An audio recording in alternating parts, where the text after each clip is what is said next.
أعوذ بالله من الشيطان الرجيم.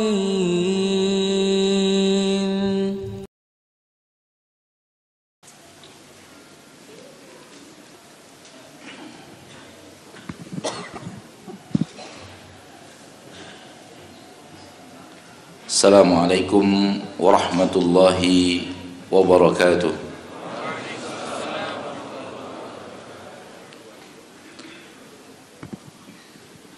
Innal hamdalillah nahmaduhu wa nasta'inuhu wa nastaghfiruh wa na'udzu billahi min shururi anfusina wa min sayyiati a'malina. Man yahdihillah fala mudilla lah wa man yudlil fala hadiya lah. Ashhadu an la ilaha illallah wahdahu la sharika lah wa ashhadu anna Muhammadan abduhu wa rasuluh sallallahu alaihi wa ala alihi wa ashabihi wa man tabi'ahum bi ihsanin ila yaumiddin wa sallama tasliman katsira, amma ba'd. Saudaraku, saudariku, kaum muslimin dan muslimat yang kucintai karena Allah, mari kita bersyukur kepada Allah yang sudah sangat luar biasa baiknya kepada kita. Tak ada yang baik kepada kita melebihi Allah Subhanahu wa ta'ala.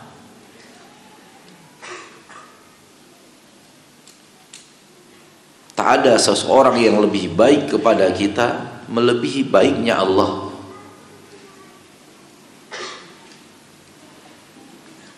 Namun kita tak pandai membalas baiknya Allah dengan kebaikan. Iya, kita membalas kebaikan yang Allah berikan dengan berbuat baik, tapi tak pandai, tak mahir.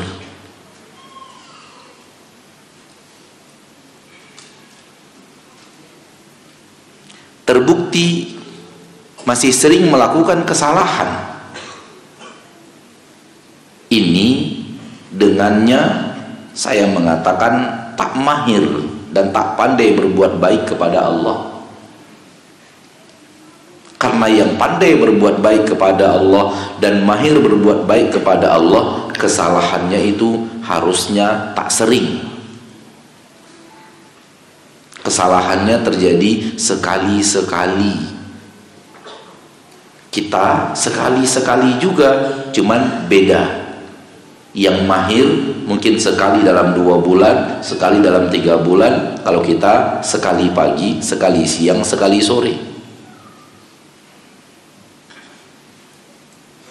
Sekali juga, tapi beda.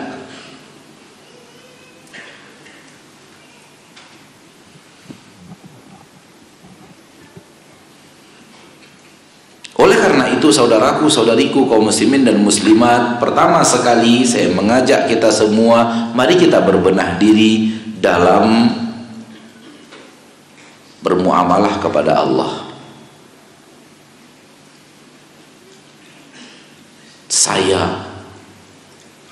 Kita semua yang hadir di majelis ini, dan kita yang mendengarkan kajian ini dimanapun sekarang berada,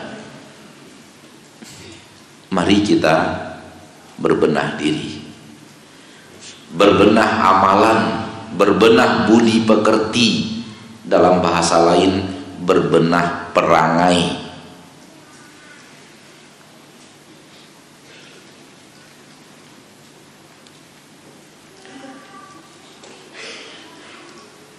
Dan orang yang tidak memperhatikan dirinya dengan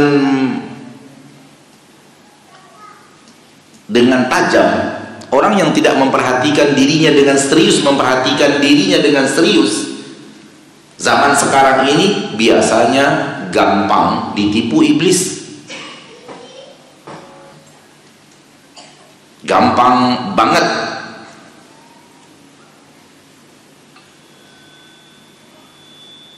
Dia sudah masuk kepada ghibah dan namimah, dan dia masih merasa bicara agama Allah. Dia sudah masuk tanabuz bil alqab yang dilarang Allah di dalam Al-Quran, dan dia masih mengira bicara ahli bid'ah yang dibolehkan syariat, padahal sudah masuk ke dalam hal muharram, hal yang diharamkan Allah.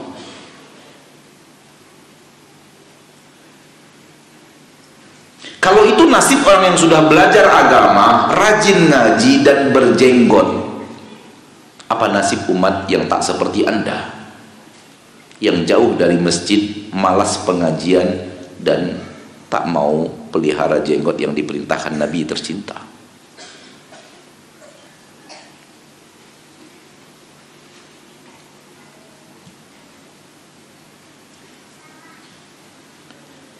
Mari kita jujur melihat siapa kita dan apa yang kita lakukan. Cermati dengan baik, pantau dengan benar, nilai dengan jujur, agar kita tahu kita sedang berada di mana. Takutnya kalau kita tidak melakukan itu, kita sudah merasa tinggi, padahal masih jauh di bawah.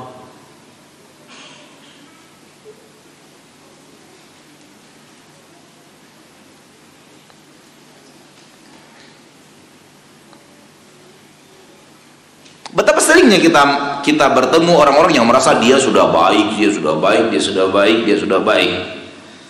Dia tidak mengatakan dia sudah baik, tapi dengan gaya bicaranya kita tahu dia merasa dia sudah baik banget. Dengan cara pembicaraannya lebih banyak mengkritik orang, mengkritik orang, mengkritik orang, mengkritik orang. Dan terlihat bahagia wajahnya itu berbinar-binar gitu ketika mengkritik orang gitu.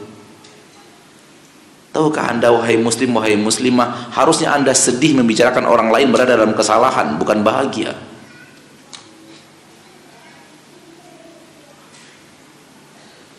Karena dia saudaramu. Beriman, sama-sama beriman kepada Allah, kepada Rasulnya, kepada Al-Quranul Karim, kepada hari akhir, kepada qada dan qadar. Sama-sama sholat di masjid bersamamu, sama-sama mengarah kepada kiblat yang satu, dan sama-sama pergi umroh dan haji, dan dia berbuat salah. Anda bahagia membicarakan kesalahan dia. Ada yang aneh dalam dirimu, tak sesuai dengan syariat Allah.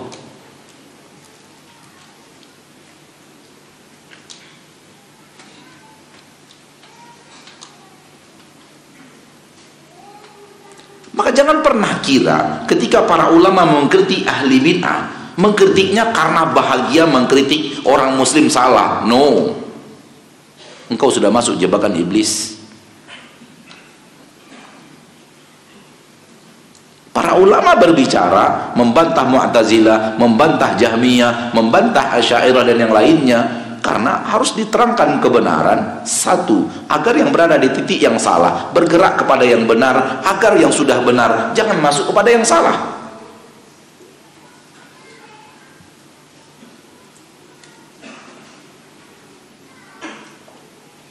Bukan bahagia bicara kesalahan orang.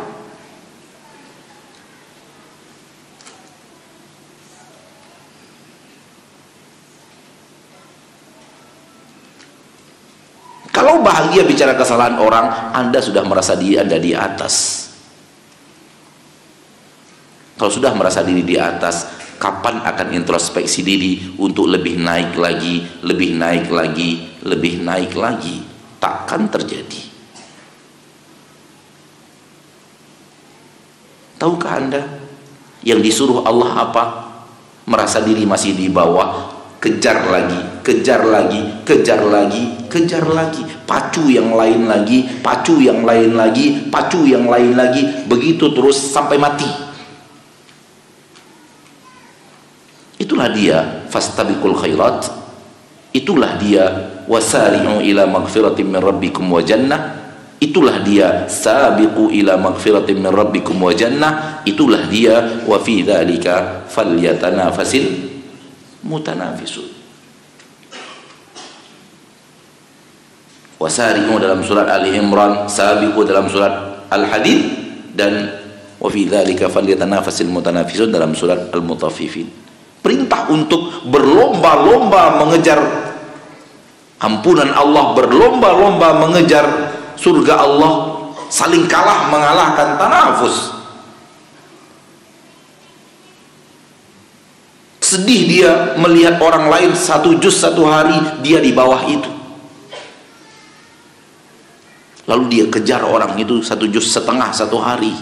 Yang 1 juz setengah tahu dia disalib, kemudian dia jadikan 2 juz, terus saling tanafus. Walau tak perlu harus saling ngomong, harusnya engkau sedih. Ada saudaramu yang selalu rajin ke masjid sebelum azan berkumandang, dia sudah ada di rumah Allah, dan sering terjadi seperti itu, dan engkau masbuk dan masbuk lagi, engkau pasukan masbuker.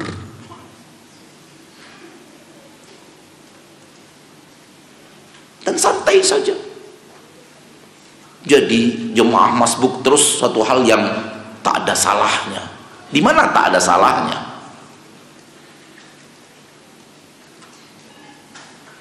Tahu apa yang terjadi kalau Anda adalah orang yang rajin masbuk? Hatimu datang sholat terpaksa. Menghadap Allahnya itu terpaksa. Kalau bukan karena wajib, saya yakin kau tak ada di masjid. Oleh karena itu ketika hujan turun, engkau pun bahagia. Alhamdulillah hujan turun. Maksudnya apa? Alhamdulillah bisa nggak ke masjid. Ya atau tidak? Ngaku. Uzur sih uzur, bahagianya itu salah. Uzur itu bukan suruh Anda bahagia. Beda loh. Anda juga tahu itu uzur. Tapi Anda bahagia. Oh bahagia, bisa tak ke masjid. Bahagianya beda.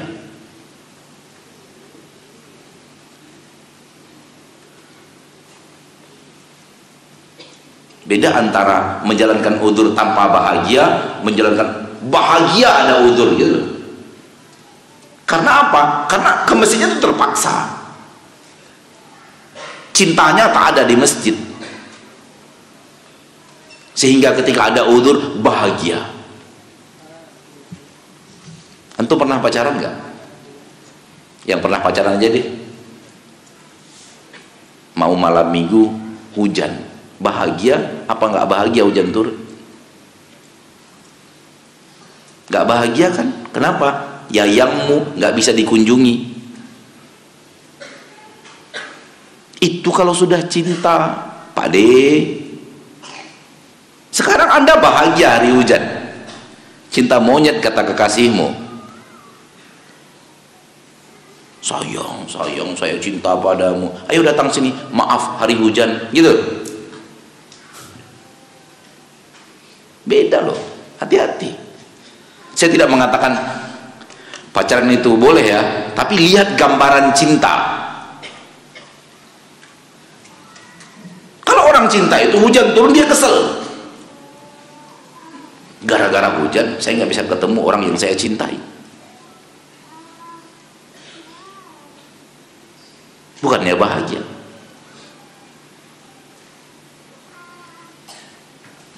Dan ini satu contoh saja, masih banyak contoh yang lainnya.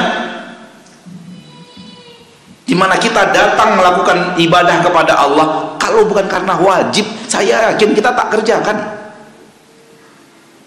Hanya kalimat wajiblah yang membuat kita bertahan untuk harus melakukan dengan penuh terpaksa. Tidak, saudaraku, engkau masih di bawah kalau begitu. Karena ibadah, asal usul kata ibadah adalah sebuah kalimat yang mengandung 2 unsur. Dua makna. Makna pertama cinta yang sempurna, makna yang kedua penghinaan diri yang sempurna.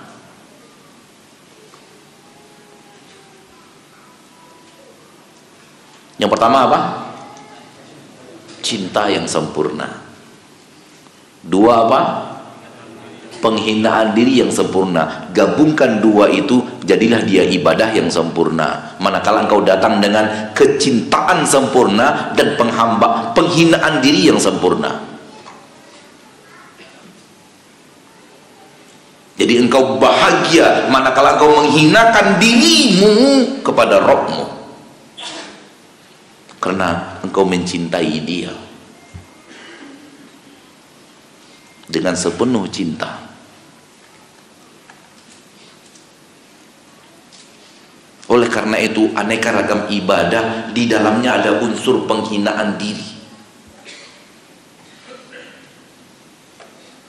Salat, lihat bagaimana tempat yang diinjak oleh kaki dan sepatu dan sendal manusia, di situ kita letakkan jidat kita dan wajah kita yang mulia. Bukankah itu bagian daripada penghinaan diri? Gambar yang jelas dari penghinaan diri. Mungkin di sini sendal tak masuk, tapi boleh jadi Anda sholat di luar. Itu tempat lalu lalangnya sendal manusia. Disitulah engkau harus sujud, dan engkau akan tetap akan sujud di sana, walau tadi sepatu lalu lalang di sini. Ya atau tidak? Atau engkau sholat di halaman yang dia adalah halaman sholat fardu Id, Adha dan Idul Fitri.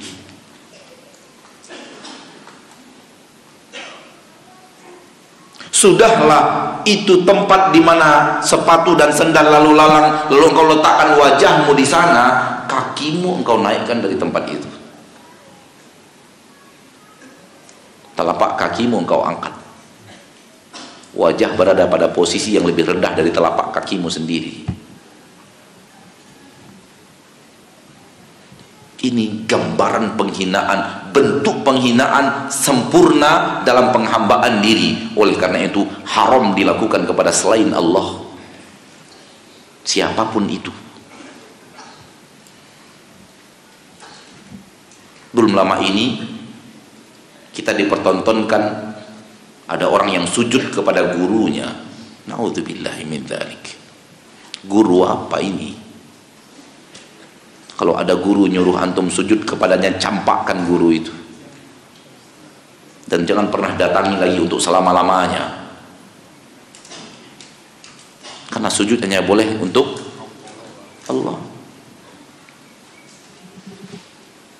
Nabi Ibrahim berkata kepada kaumnya, "Ma hadhihi tamathilul lati antum laha akifun." Apa ini berhala-berhala yang kalian i'tikaf di depannya? Akifun, i'tikaf. Apa itu? Diam, penuh penghormatan kepada berhala. Itu dia i'tikaf. Itu saja diingkari oleh Nabi Ibrahim dari kaumnya, karena kamu telah melakukan penghambaan diri kepada berhala dengan cara diam, penuh pemuliaan dan penghormatan kepada berhala. Apalagi sujud.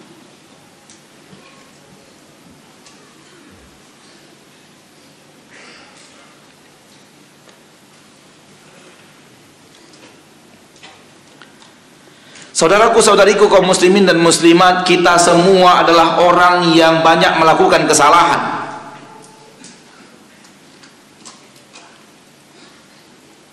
Itu pasti. Saya dan Anda pelaku dosa. Semua kita pernah menghiasi hidup dengan hal yang tak diridhoi Allah.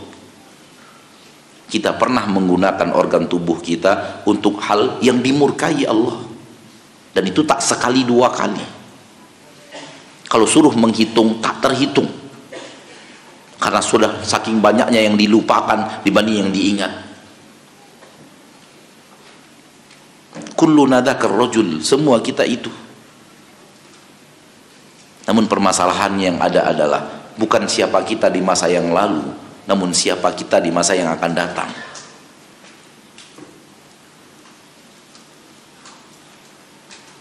Dan jangan sampai datang setan kepada kita dan mengatakan, kamu sudah baik, begini aja terus. Kamu sudah baik, kamu lebih baik dari orang-orang yang ada di sekitarmu. Itu godaan syaitan, jebakan iblis, agar engkau tidak tanafus untuk mengejar surga Allah, agar engkau tidak saling kejar mengejar dengan orang lain untuk menjadi yang terbaik dan terbaik, minimal di negerimu, di masyarakatmu, di komplekmu.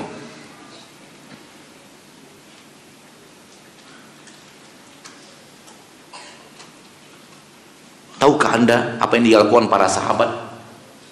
Saling berlomba, saling berlomba, saling berlomba. Dan ketika mereka merasakan punya skill yang hebat di situ, mereka asah setajam-tajamnya ingin mengalahkan yang lain.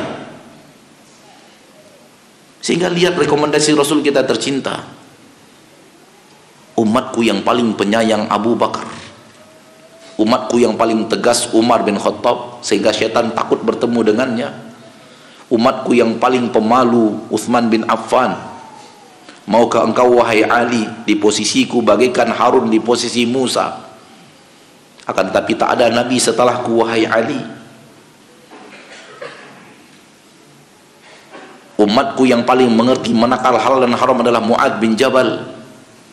Yang paling mengerti ilmu faraid Zaid bin Thabit. Kalau kalian ingin membaca Al-Quran seperti yang Allah inginkan, tiru Abdullah ibnu Mas'ud.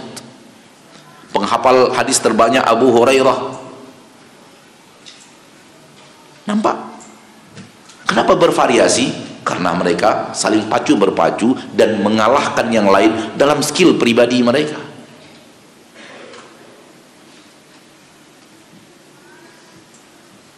Pertanyaannya, skill kita apa? Pernahkah kita mencari skill untuk masuk surga? Atau hidup kita terserah apa aja? Kalau terserah apa aja, itu biasanya karyawan biasa, gaji biasa. Tapi orang punya skill beda. Dicari di Indonesia, bahkan dicari dunia, diajak ke Jerman untuk jadi ilmuwan di Jerman. Walau putra Makassar. Ini orang punya skill, dicari internasional. Adapun yang biasa-biasa saja, ya itulah tuh. Malah saya nyebut namanya, walau mau terucap oleh lisan saya tahan, takut ada yang tersinggung.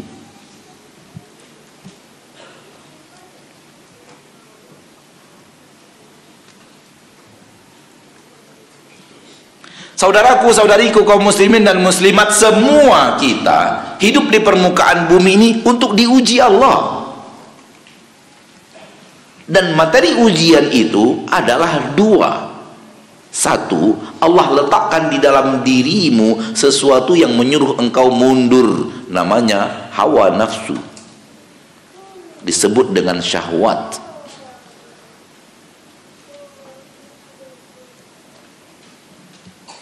Dan yang kedua, ada yang di luar dirimu ngajak-ngajak engkau untuk mundur dari jalan yang benar, melenceng dari jalan yang benar, namanya iblis, disebutnya syaitan. Namun syaitan yang paling besar, karena syaitan itu banyak, namun dia gengnya syaitan, gangsternya syaitan, bernama iblis. Dua hal ini permanen menggodamu dari jalan yang lurus. Dan selain yang dua ini, hanyalah senjata dua ini yang akan digunakan oleh dua ini untuk menarikmu, sebagai sarana yang digunakan oleh dua ini menarikmu. Tapi pada dasarnya dari dua hal ini. Ana menyebutnya musuh internal dan eksternal. Musuh internal bernama hawa nafsu, musuh eksternal bernama syaitan. Dan sampai engkau mati, dua-duanya nggak pernah nyerah.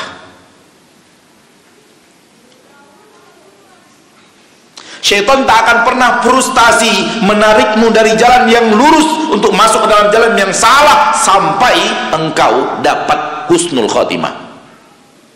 Kalau belum husnul khotimah, syaitan belum frustasi untuk menarikmu ke jalan yang salah. Jangan kira Anda berada pada satu posisi aman dari jebakan iblis. Aman dari jebakan iblis itu sendiri jebakan iblis.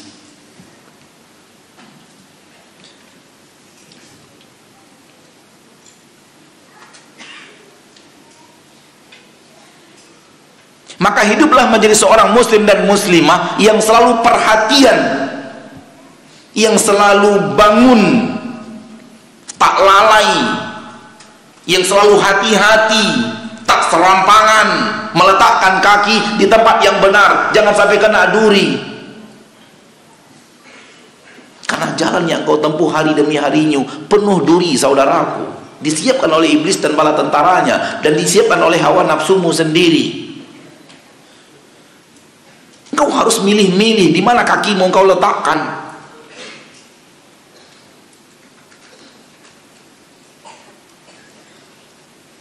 Abu Dzar pernah ditanya oleh Umar bin Khattab, "Ya Abu Dzar, apa itu takwa?"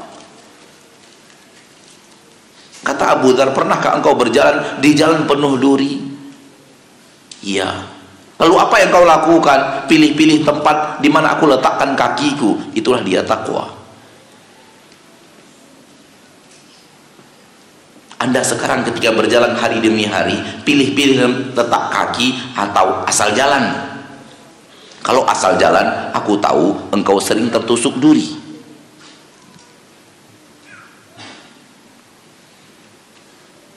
Namun yang anehnya, engkau tak kesakitan. Padahal duri sudah banyak nusuk kakimu. Nama duri itu ghibah. Nama duri itu dusta. Nama duri itu melihat aurat wanita. Nama duri itu nonton film. Nama duri itu mencari berita viral, padahal berita yang diharamkan Allah. Semua itu duri.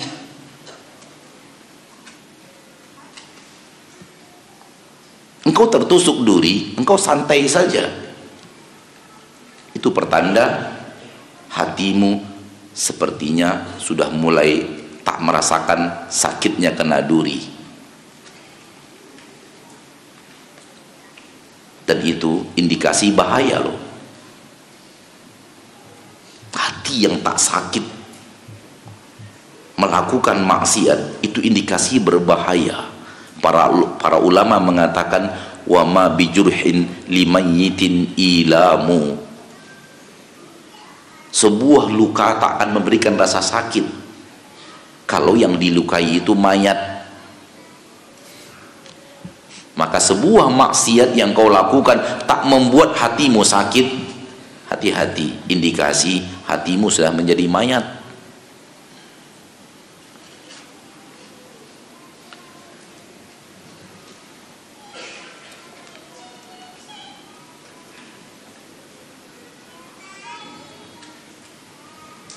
Hati-hati. Engkau akan berhadapan dengan iblis dengan kemampuan logikamu. Iblis lebih cerdas loh. Engkau akan berhadapan dengan iblis dengan kemampuan pengalaman hidup. Iblis hidup ribuan tahun sudah. Dan dia sudah berhasil menyeret manusia-manusia cerdas dunia ke jalan yang dia inginkan. Cerdasmu dibanding cerdas mereka tak ada apa-apanya.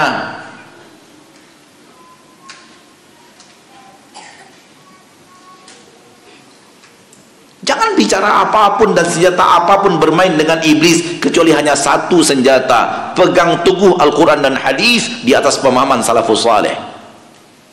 Tak begitu, selamat engkau menjadi tentara iblis.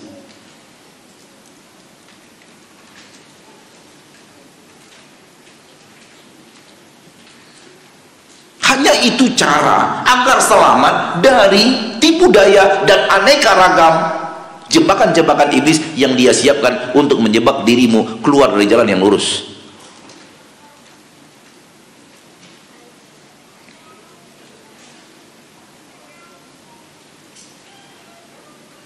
Kecuali engkau bisa berpegang teguh dengan Al-Quran dan hadis, pegang teguh, gigit dia dengan gigi gerahammu supaya udah dipegang, digigit supaya nggak lepas. Iblis narik-narik. Begitu pesan Nabi kita tercinta dalam hadis yang masyhur, yang sering dibacakan kepada kita oleh para ulama dan dibacakan kepada antum oleh para ustadz dan para dai. Tamassaku biha, addu 'alaiha bin nawajid. Pegang kuat-kuat, gigit dengan gigimu supaya ketika iblis tarik nggak lepas-lepas.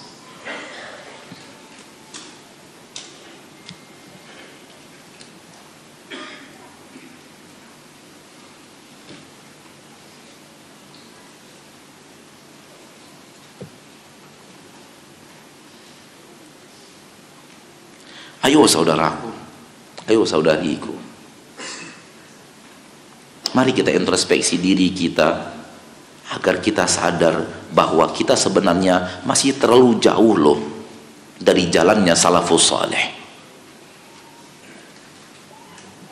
Masih terlalu jauh. Dan jangan sampai kalimat-kalimat seperti berikut ini telah membuat Anda merasa hebat. Saya beragama, memahaminya dengan Al-Quran dan hadis sesuai dengan pahaman salafus saleh. Kalimat doang. Dilihat amalan entah kemana, dilihat semangat ibadah entah kemana, dilihat kejujuran entah kemana, dilihat amanah entah kemana, dilihat dari sisi melihara mata, wadul basar entah kemana, dilihat dari menjaga lisan dari hal yang diharamkan entah kemana, dilihat dari posisi kaki kemana dilangkahkan entah kemana, lalu kemudian merasa sudah hebat karena kita adalah orang yang kembali kepada Al-Quran dan hadis sesuai dengan pemahaman salafus soleh, tak berbuat syirik, ikut sunnah. Mana ada orang pengikut sunnah nongkrong di kafe 3 jam 4 jam untuk ghibah? Itu bukan pengikut sunnah itu. Aku tak tahu adanya pengikut sunnah nongkrong di kafe 3 jam untuk ghibah dan namimah. Di mana engkau dan di mana sunnah yang kau teriakkan itu? Kalau engkau adalah ahli nongkrong 2 dan 3 jam untuk ceritain orang.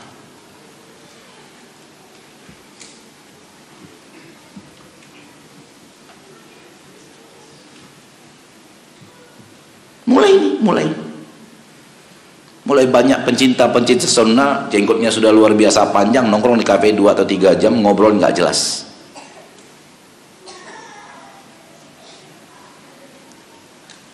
Pengikut Al-Quran dan sunnah untuk hal yang tak bermanfaat, mereka berusaha menjauh.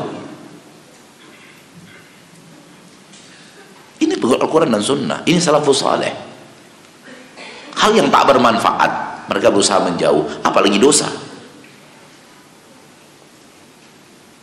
Tapi kalau Anda nongkrong 2 jam, 3 jam, 4 jam untuk membicarakan yayasan, pendidikan, kegiatan dakwah lain, silahkan nongkrong 2 sampai 3 sampai 4 jam sampai 5 jam, nggak apa-apa, sambil minum kopi, sambil minum teh, kopi dengan aneka ragam jenis, silahkan. Tapi pembicaraannya jelas, arah pembicaraannya jelas, materi pembicaraannya jelas, manfaat, ibadah. Dudukmu itu berbicara itu ibadah, bukan ngomongin orang.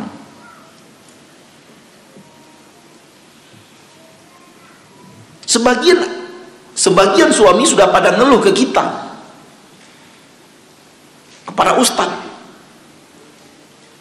Istri saya ustadz, semenjak jadi panitia kajian ustadz, saya dilalaikan. Kajian jam 8, jam 9 sampai zuhur ustadz. Dia sudah keluar dari rumah habis subuh, pulang-pulang maghrib. Terus kemana sisanya? Nongkrong dengan teman-temannya di mall. Semoga tak ada di sini. Semoga tak ada di sini. Tapi itu di sana. Masih Bekasi juga sih. Di sana tapi masih Bekasi juga. Yang ngadu itu Masih Bekasi juga masih. Saya malas nyebut namanya.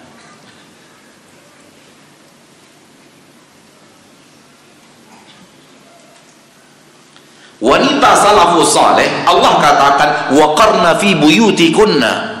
Tempatmu itu di rumah. It's okay, Anda keluar untuk majlis taklim, balik lagi ke rumah.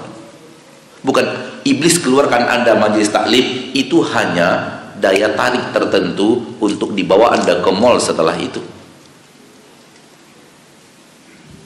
Anda merasa saya panitia kajian, lalu Anda lupa ghibah dan namimah 3 jam di mall, padahal kajian ustadznya cuma 1,5 jam.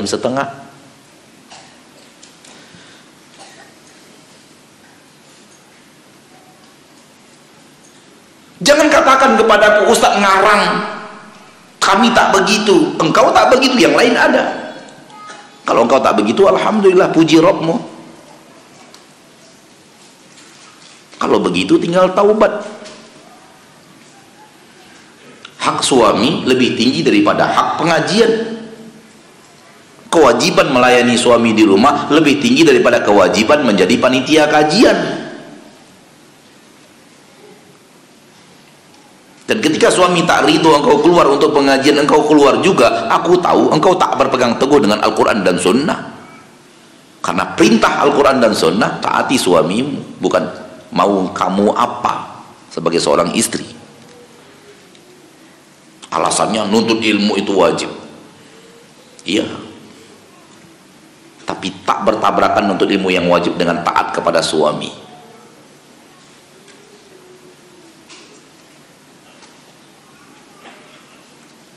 Ini suami-suami yang di sini pada di sini itu rata-rata punya keluhan kepada istrinya. Kalau diizinkan untuk curhat, semua suami yang ada di sini sampai subuh kita belum pulang.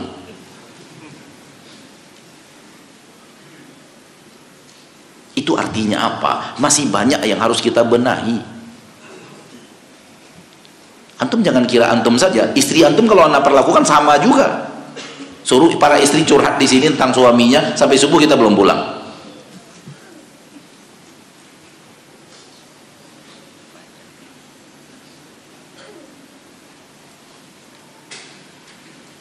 Saya ingin mengatakan begini, sadari di mana posisi kita untuk bisa melangkah lebih baik, lebih baik, lebih baik, lebih baik. Melangkah lebih baik itu kalau kita tahu posisi kita ada di mana. Tak tahu kita berada posisi di mana, akhirnya ya merasa diri lebih tinggi, sudah tinggi. Kalau sudah merasa diri tinggi, bagaimana akan lebih tinggi lagi? Padahal ternyata tidak tinggi. Karena semua orang yang sudah tinggi merasa dirinya rendah. Itu semua orang yang sudah tinggi. Semua orang sudah hebat melaksanakan ikhlas masih mengatakan, mana yang ikhlas itu? Kok saya susah ikhlas? Padahal dia sudah imamnya orang-orang yang ikhlas. Sementara engkau saban hari mengatakan, saya lakukan dengan ikhlas Ustaz, saya lakukan dengan ikhlas Ustaz, saya lakukan dengan ikhlas Ustaz. Dari kalimatmu aku tahu siapa dirimu.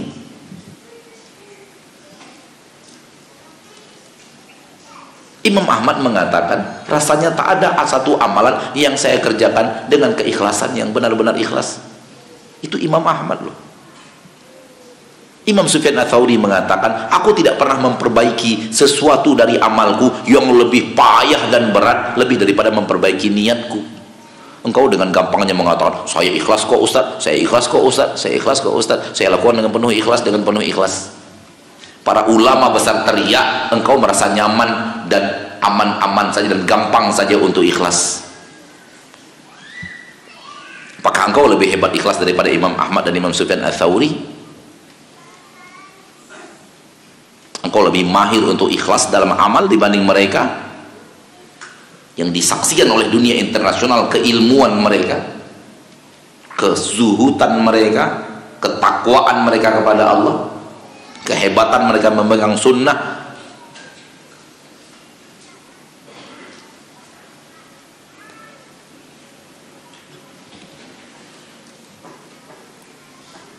Hati-hati dengan AC iblis.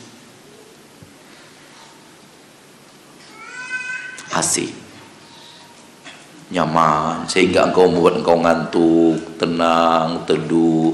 Tapi AC-nya berasal dari siapa? Iblis.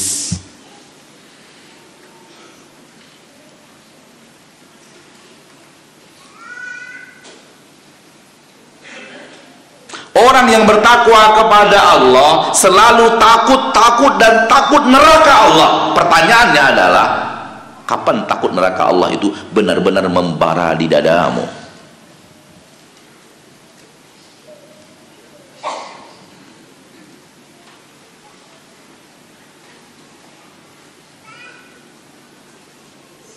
Sehingga ketika bertemu ayat tentang neraka, engkau nangis karena takut neraka, takut masuk ke dalamnya.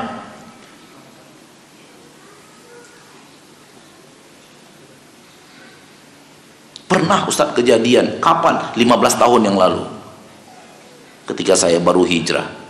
Setelah itu sudah hilang, tak lagi bertemu untuk selama-lamanya. Oh, pernah lagi satu kali Ustadz, kapan? Waktu umroh, pertama kali ketemu Ka'bah. Ah, itu nangis tuh, ingat neraka, ingat surga.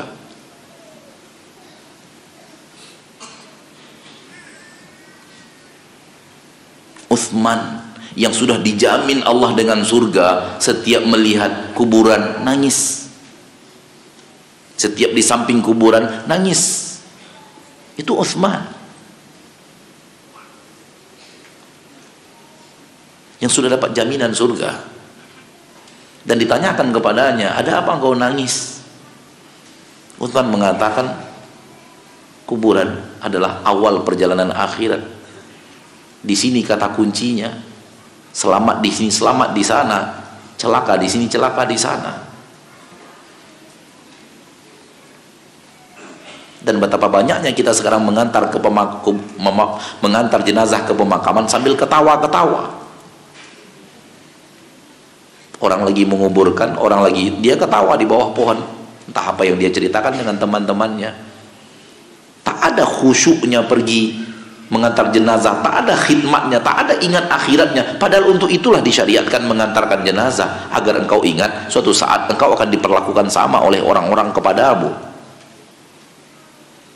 Suatu saat engkau akan dibungkus orang pakai kain kafan itu.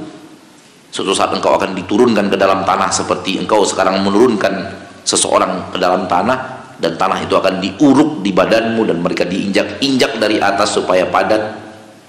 Dan setelah itu engkau ditinggal sendiri untuk mempertanggungjawabkan amalmu sendiri.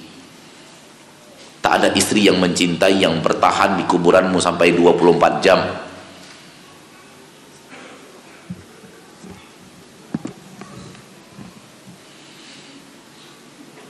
Tak ada ayah dan ibu yang betul-betul cinta kepadamu yang bisa 24 jam menemani engkau di pemakaman itu. Paling hebat mereka 1 jam, 1,5 jam udah pergi. Mulai menangisi dirimu tapi dari rumah, bukan dari kuburan.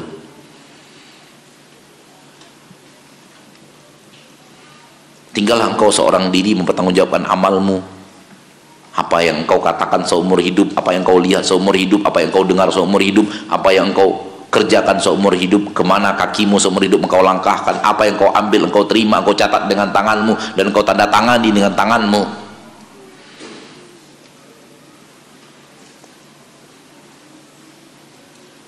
Saatnya kita sadar untuk meneropong, memperhatikan, mengevaluasi amal kita dengan jujur. Karena sudah terlalu banyak kita melihat kelalaian evaluasi diri.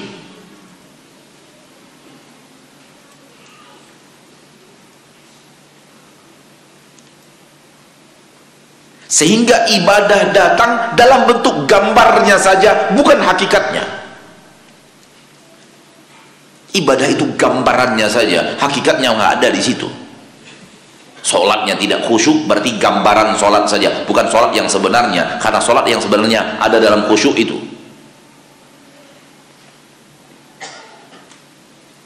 Puasa gambarannya saja, puasa yang sebenarnya tak ada. Karena puasa yang sebenarnya berhenti melihat aurat wanita, berhenti mendengar ghibah dan namimah, berhenti menceritakan ghibah dan namimah, berhenti untuk berkata-kata kotor, berhenti nonton yang tak jelas.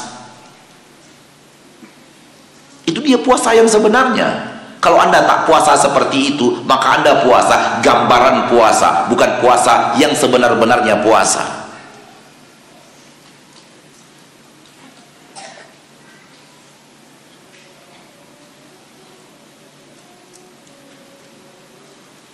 Ini akan terjadi kalau terlalu lama dibuai oleh AC-nya iblis.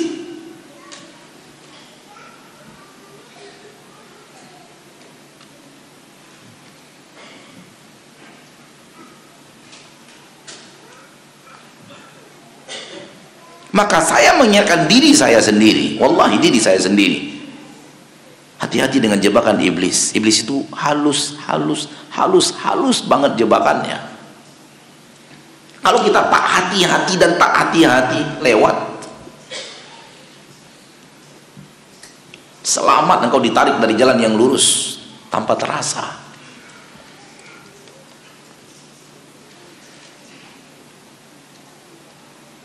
Maka berjibakulah, seriuslah.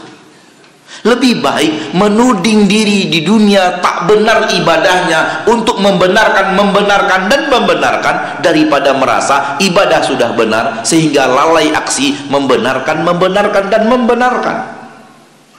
Katakan kepada diri kita, saya belum lagi bagus, saya belum lagi soleh, saya belum lagi, itu lebih baik sehingga engkau melakukan perbaikan diri dibanding saya sudah sholat, saya sudah puasa, saya sudah ini.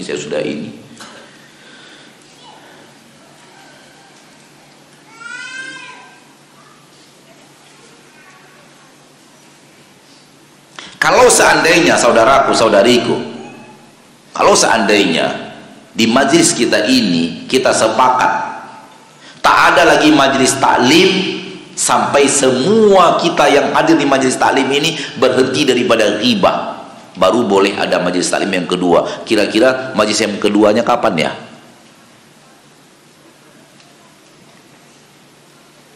Faham yang saya maksud? Faham yang saya maksud? Kita buat kesepakatan dengan panitia pengajian bahwa kita tak akan ada majelis taklim lagi di masjid apa namanya ini? Masjid Alia Karawang. Tak ada lagi. Ini majlis taklim yang terakhir. Kecuali kalau semua kita sudah berhenti ghibah, baru ada majlis taklim yang kedua. Kira-kira majlis yang kedua itu kapan? Seminggu lagi? Sebulan lagi? Setahun lagi? Atau 20 tahun yang akan datang? Atau tak pernah untuk selama-lamanya?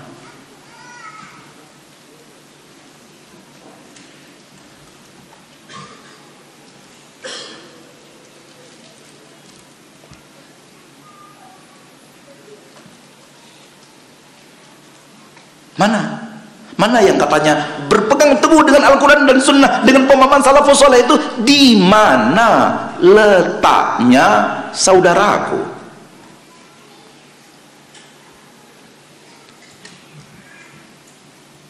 Di sini doang nih, tidak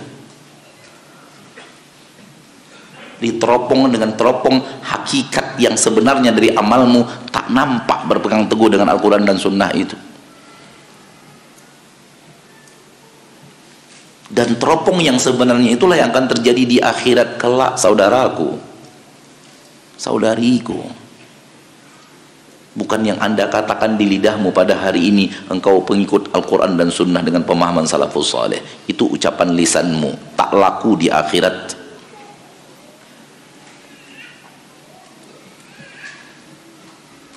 Yang laku di akhirat adalah apa yang engkau lihat, apa yang engkau dengar, apa yang engkau katakan, kemana kakimu melangkah, bagaimana engkau menata hatimu, apa yang engkau sentuh dengan tanganmu. Itu yang laku di akhirat.